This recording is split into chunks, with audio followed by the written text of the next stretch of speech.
Shalom, shalom, shalom. Que la paix de Dieu d'Israël soit avec vous. Je réponds au nom de M. Guy Kadibidia. Je suis de nationalité congolaise, RDC.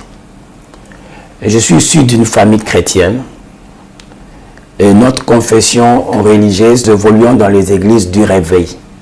Cependant, toute ma famille et moi-même, nous avons un très grand respect pour toutes les tendances chrétiennes, catholiques, protestants, kimbanguistes. Je viens vous parler d'une merveille.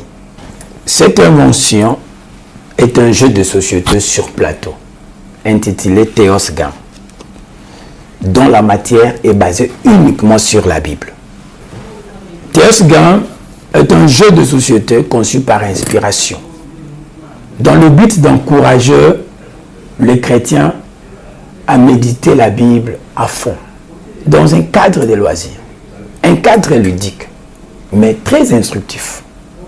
Théos Game permet de mettre tout autour de lui, de famille, des amis, tout autour de la Bible, à travers Théos Game. C'est un jeu qui vous fera voyager dans l'histoire juive.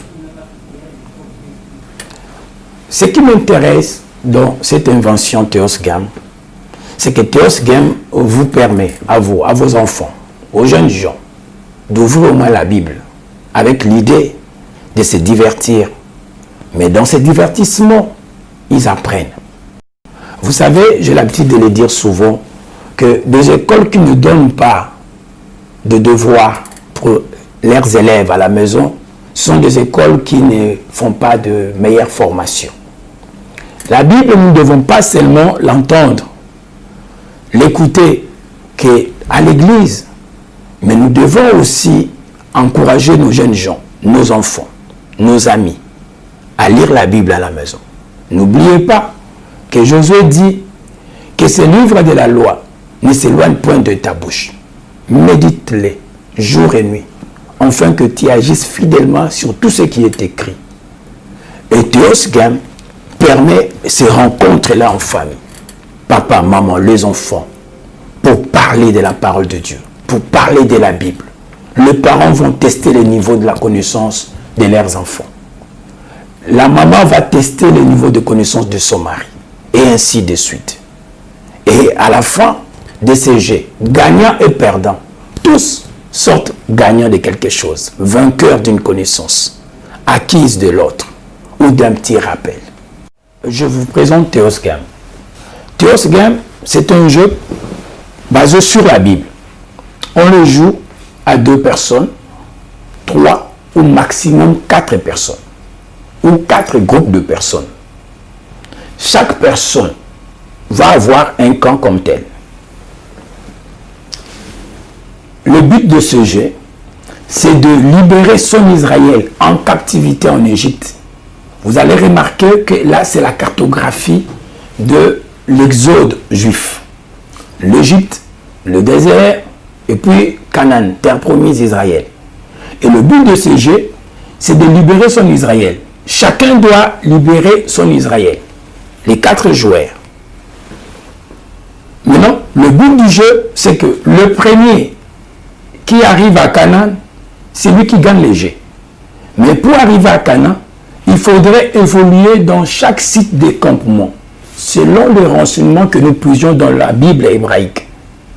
Et ces sites de campement, dans la conception du jeu, nous l'avons fait correspondre à une comptabilité de points que le joueur devrait chercher dans le chiquier du savoir au milieu ici, avec les 3 pions qui sont là.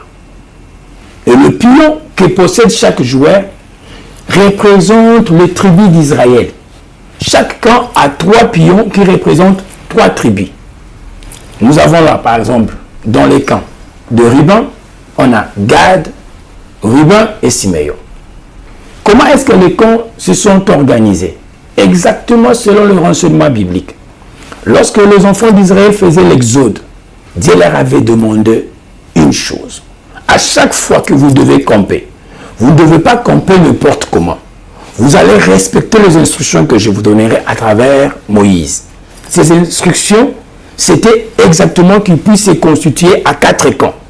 Les 4 camps que vous voyez là. Et chaque camp devait occuper un point cardinal.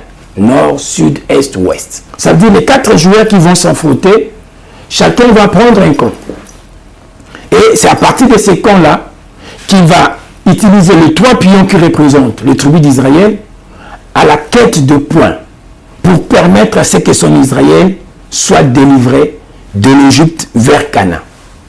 Compte tenu de comptabilité qu'il va réaliser. Il y a les règles de jeu.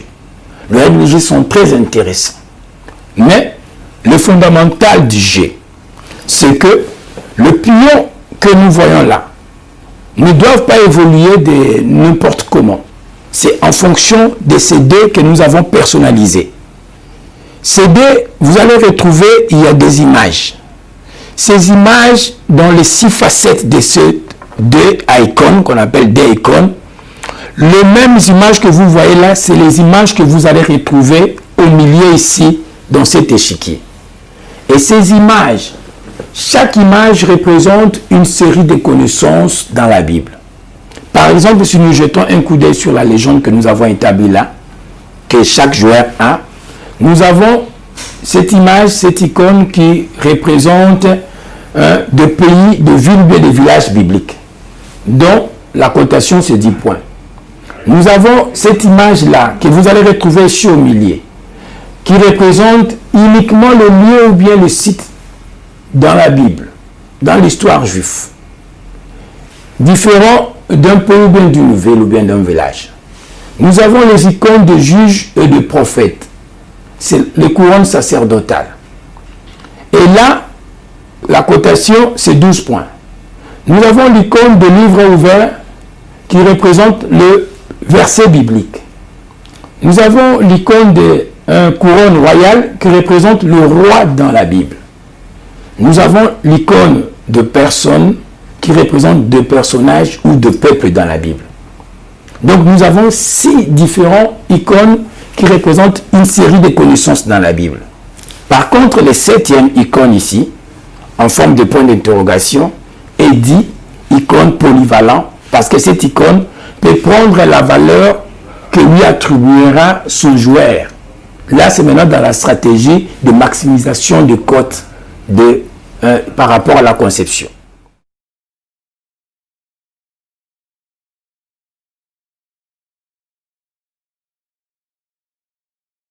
Avec tout le respect, j'aimerais lancer un appel pathétique au premier citoyen de mon pays, à son Excellence, le Président de la République, M. Félix Tshisekedi, par rapport à cette invention. Vous n'allez pas avoir du mal à le comprendre, étant donné que vous êtes parmi des élus qui doivent ramener le cœur d'Israël au Congo et le cœur des Congolais en Israël. Et vous le faites déjà bien. Dans le temps, nous avons tenté de joindre des autorités. Vous verrez en image certaines audiences qu'on nous avait accordées, trop jeunes, pour parler de ces désirs ardents, de faire la paix, de nous rapprocher à Israël. Parce que métaphysiquement, spirituellement parlant, on devait réparer certaines choses que vos prédécesseurs ont commis comme erreur. Et nous sommes fiers de tous les gestes, les actions, les efforts que vous fournissez pour rapprocher mon pays, votre pays, la RD Congo, vers Israël et Israël vers le Congo, parce que c'est prophétique. À travers Théos Game, je vous apporte une autre opportunité de fierté pour nous rapprocher davantage de ce peuple. Étant un jeune Congolais, étant un citoyen congolais, c'est une façon pour moi de profiter, pour solliciter de vous, pour demander votre soutien, votre appui, afin que cette invention puisse être éditée, puisse être soutenue. Ça fait plus de 18 ans, 19 ans presque, c'est que cette invention existe. Vous me verrez dans les images trop jeunes, avec des autorités, des ministres à l'époque, qui m'ont réussi. Et la suite n'a pas été juteuse. Je sais que Toute chose concourt au bien de ceux qui aiment Dieu. C'était ton temps que ce travail attendait, parce que vous êtes un élu. Dans ce sens-là, pour nous rapprocher. Mon pays, votre pays et Israël ensemble. C'est quelque chose que les non-initiés ne pourront jamais comprendre. Il y a que ceux qui sont initiés, ceux qui sont illuminés de la lumière de Yahweh, qui puissent comprendre vos efforts allant dans ce sens-là. Nous avons mis nos contacts. Nous avons eu du mal à accéder pendant ce temps de Covid-19 auprès de vos protocoles. Et même bien avant, ce n'était pas facile. Vous avez des agendas trop chargés. Nous avons choisi ce chemin qui n'est pas si diplomatique, mais cependant, nous croyons vous atteindre par cet appel. Et nous attendons de vous une suite très favorable. Et en attendant, nous prions pour que Dieu vous garde et que vous soyez bénis et que votre mandat soit sous la couverture de Dieu d'Israël. Merci, Excellence.